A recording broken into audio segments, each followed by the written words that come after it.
Assalamualaikum warahmatullahi wabarakatuh. Sobat Saibah rahimakumullah.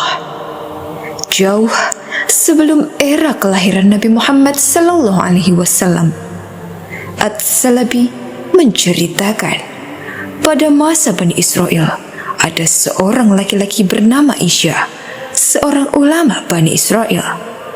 Setiap saat Isya sering membolak-balikan lembaran kitab-kitab kuno Samawi untuk ditelaahnya. Sampai suatu ketika, di lembaran-lembaran itu, dia menemukan tulisan tentang sifat-sifat Nabi Muhammad sallallahu alaihi wasallam. Dia dengan sigap mencatat semua sifat-sifat tersebut yang tercecer di beberapa lembaran. Kemudian dia kumpulkan menjadi satu halaman. Pada akhirnya, dia menyembunyikan lembaran itu ke dalam sebuah peti. Selanjutnya peti itu terkunci mati. Tidak ada seorang pun yang mengetahui di mana kunci peti itu disembunyikan.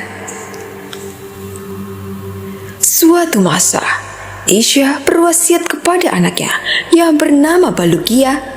Menjelang akhir ajalnya, Isya berwasiat pada anaknya Balukia agar meneruskan pekerjaannya, yaitu menjadi hakim di kalangan Bani Israel.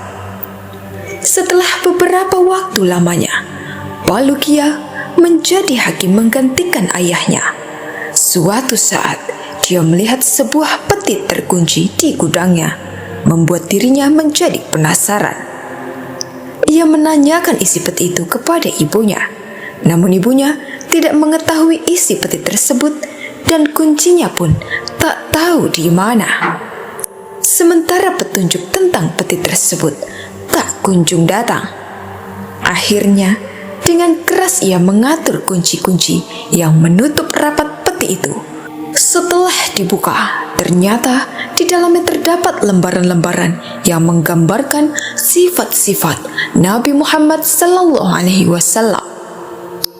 Dalam lembaran itu dikatakan bahwa Nabi Muhammad adalah penutup para nabi dan rasul.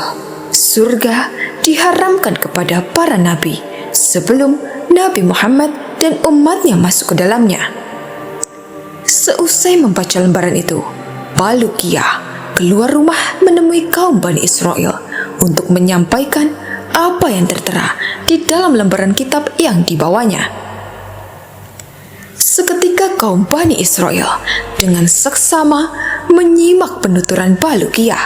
Ia mengatakan beraninya ayah Balukia menyembunyikan yang diketahuinya, tetapi ia tak menyampaikannya kepada kaum Bani Israel.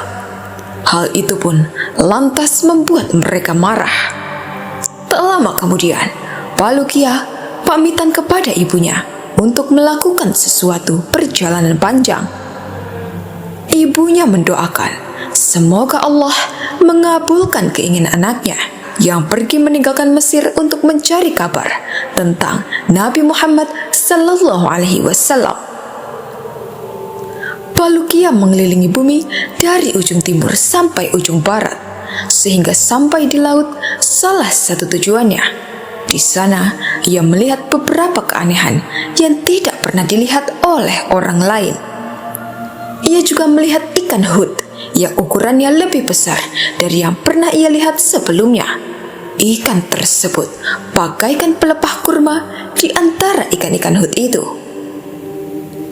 Kemudian Balukia melanjutkan perjalanannya sampai ke laut yang lainnya. Di sana ia menjumpai beberapa keanehan yang sangat panjang. Di antara keanehan tersebut, di antaranya ialah ia melihat sebuah pulau yang di dalamnya terdapat sebuah pohon kurma dari emas. Jika pohon itu terkena sinar matahari pagi, maka akan terlihat mencorong bagaikan kilat. Ketajaman sinarnya tidak dapat ditembus dengan pandangan mata.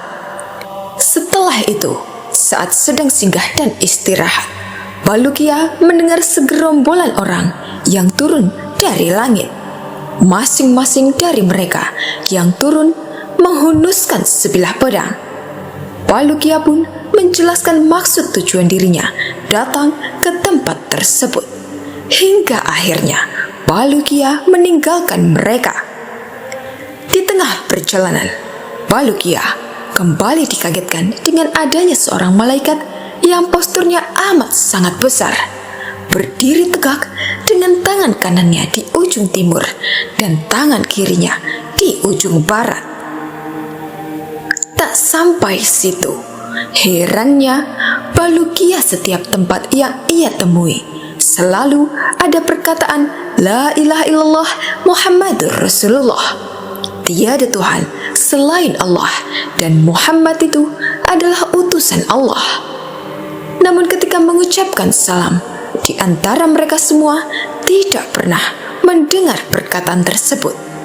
Di saat itu juga, Balukia bertemu ikan-ikan besar, makhluk aneh, pohon kurma, hingga dipertemukan beberapa malaikat. Sampai akhirnya, ia tiba di Gunung Qaf. Gunung tersebut terdiri dari umpu dan batu yakut berwarna hijau. Besarnya gunung itu dapat menutupi dunia dan segala isinya. Di antara keistimewaan gunung itu, ia dapat melihat langit dunia yang berwarna biru. Allah telah menugaskan seorang malaikat untuk menempati gunung itu apabila Allah hendak mengembangkan kebahagiaan. Misalnya, memerintahkan malaikat di atas untuk menggerakkan akar-akar gempa yang terhubung dengan Gunung Qaf, maka terjadilah gempa.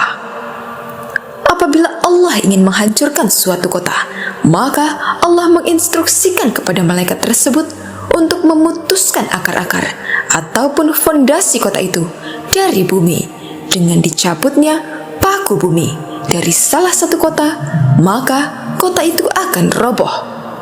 Selanjutnya, Balukia bertanya apa saja yang ada di belakang Gunung Qaf ini. Malaikat itu menjawab, ada 40.000 kota.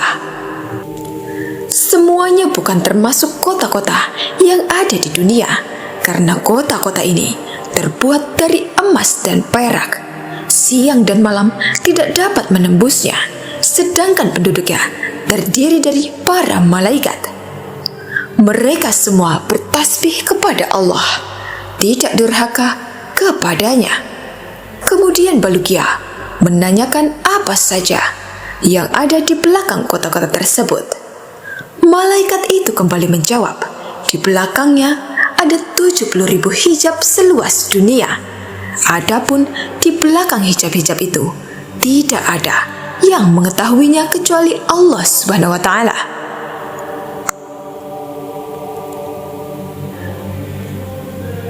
Balukia kemudian memeluknya yang meneruskan perjalanannya dengan menelusuri Gunung Qaf. Setelah perjalanan yang sempat mempertemukannya dengan para malaikat yang menghuni Gunung Qaf, Balukia kemudian dipertemukan dengan seekor burung yang bercerita tentang keistimewaan makanan yang ada di surga, melebihi makanan yang ada di dunia, dan ia pun diberi sepotong roti pemberian dari surga. Balukia dikejutkan dengan kedatangan Nabi Khidir alaihissalam. Di hadapannya dengan pakaian yang serba putih.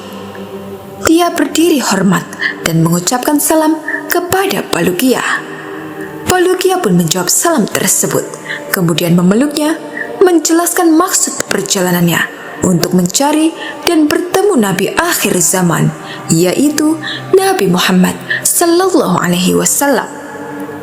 Namun Nabi Khidir menyebut jika Nabi akhir zaman tidak akan datang pada masa sekarang dan tidak mungkin dapat bertemu dengannya.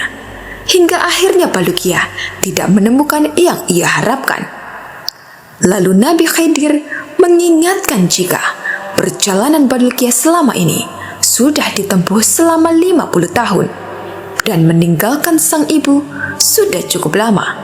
Kemudian ia juga menawarkan agar Balukia kembali kepada sang ibu.